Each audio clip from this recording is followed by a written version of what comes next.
How to scan WhatsApp QR code with another device. So simply follow these steps.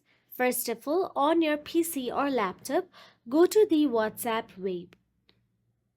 Now, once you go to the WhatsApp web, simply tap on it, and once you tap on it, a QR code will appear on the screen. Now what you gotta do is, on your phone, scroll and look for the WhatsApp app and simply tap on it. Now, inside WhatsApp app, tap on the settings icon available at the bottom right corner. Now again inside the settings, scroll down and tap on the link devices. Then tap on the link device option available there. I cannot scan the QR code with my iPhone mirroring available here.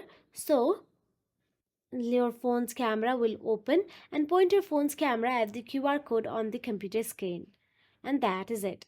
WhatsApp web will sync your chats and you can start using WhatsApp on your PC. So that is it. If you found this video helpful, please like, share and subscribe, and thank you so much for watching.